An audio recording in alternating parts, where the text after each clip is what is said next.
Oma, opa, ibu, bapak, saudari, saudara yang terkasih dalam Kristus.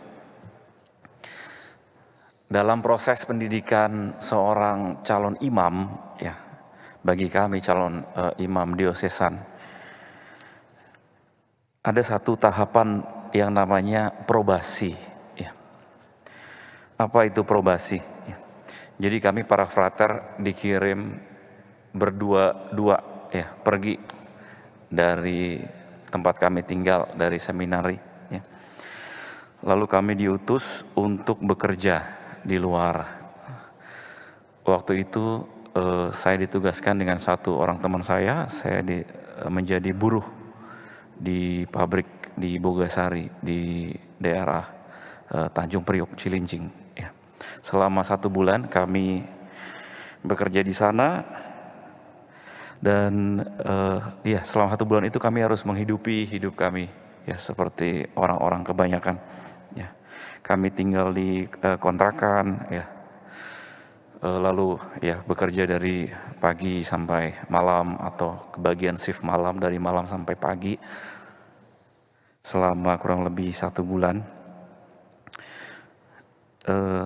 Kami diharapkan ya dengan kegiatan seperti itu, ya, kami bisa menjadi bagian dari perjalanan umat, ya, mencicipi perjuangan kehidupan umat, ya, di luar sana yang struggle, yang sulit untuk mendapatkan uang untuk sesuap nasi, ya.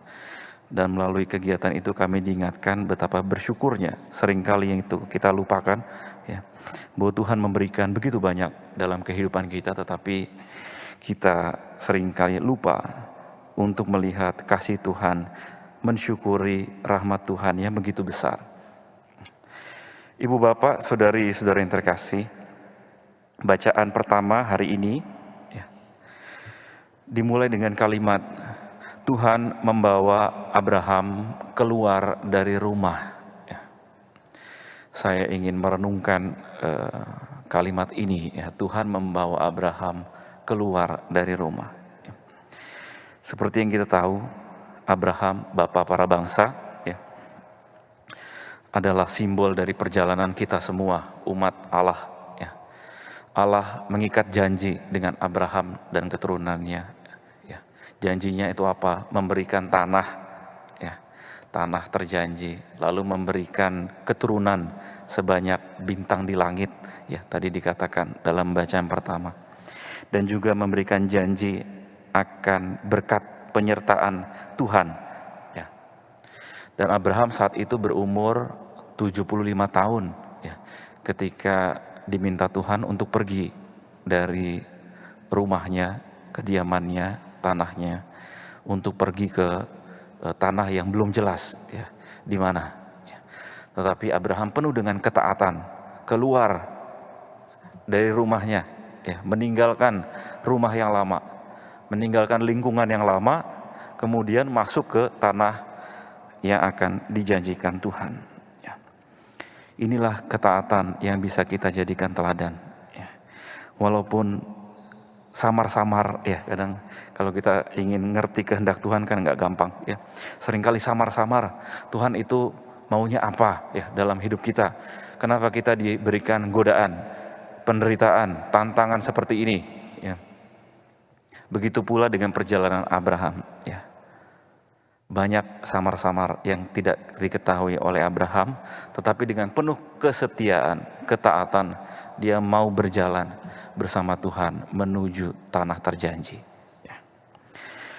Lalu di bacaan Injil, ya, bacaan Injil juga dibuka dengan kalimat yang kurang lebih senada.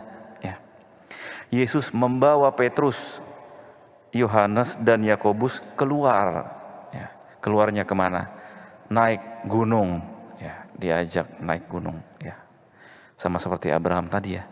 Bahwa Yesus sekarang membawa Petrus, Yohanes, dan Yakobus keluar, ya, memisahkan diri dari rutinitas mereka, dari kesibukan mereka setiap hari, dari pelayanan mereka bertemu dengan banyak orang. Mereka menyingkir ke gunung, ke tempat yang sepi, ya, untuk berdoa. Dan di sana terjadi, ya, transfigurasi ya, terjadi kemudian mereka melihat Musa dan Elia di atas gunung. Jadi ada kepenuhan janji ya, bahwa janji yang diberikan Allah pada Abraham ya, kemudian menjadi penuh dalam perjanjian baru dengan Yesus sendiri ya, Sang Sabda yang menjadi daging ya. Setelah Abraham, Musa, Elia, akhirnya Allah sendiri ya, Sang Sabda turun menjadi manusia untuk meneruskan janji setia Allah kepada kita ya. Inilah yang menjadi kekuatan iman kita. Oleh karena itu, ibu bapak, oma opa, saudari-saudara, rekan-rekan yang terkasih, mari kita sama-sama merenungkan pada hari Minggu Prapaskah yang kedua ini, bahwa Tuhan mengajak kita untuk keluar rumah, ya, untuk keluar dari kebiasaan kita, keluar dari rutinitas kita sejenak, keluar dari diri kita sendiri, ya, untuk break sejenak, ya, melihat yang lain. Ya. Kita mengambil jarak terhadap yang biasa kita lakukan. Ya. Oleh karena itu masa Prapaskah ditandai dengan pantang dan puasa. Ya. Tujuannya adalah sebagai sarana bagi kita ya, untuk menahan diri ya, yang biasanya makan yang kita sukai kemudian kita stop sebentar hari Rabu atau hari Jumat ya, karena kita ingin mengambil jarak itu ya. Saya rasa pesan inilah hal kecil yang bisa kita lakukan sebagai bentuk pertobatan kita supaya tidak terjadi sesuai dengan bacaan yang kedua tadi ya, tidak memikirkan perut kita sendiri ya, kemuliaan kita sendiri, tapi masa Prapaskah ini menjadi masa yang penuh berkat untuk bertobat, untuk melihat ya ke dalam diri kita ya, betapa besar kasih Allah yang selama ini tercurah dalam diri kita. Ada sebuah lagu lama ya dari grup Krakatau, syairnya menarik untuk kita renungkan ya.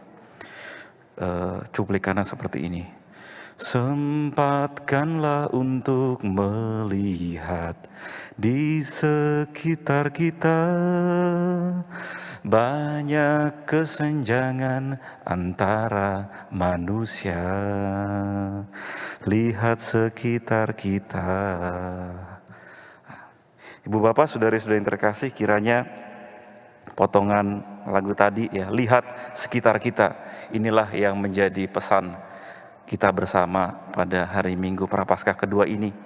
Mari kita sama-sama mohon pada Tuhan rahmat agar kita mampu membuka mata, membuka hati, melihat sekitar kita, apa yang bisa kita lakukan, kebaikan apa yang bisa kita bagikan kepada orang-orang di sekitar kita. Tuhan Yesus memberkati. Amin.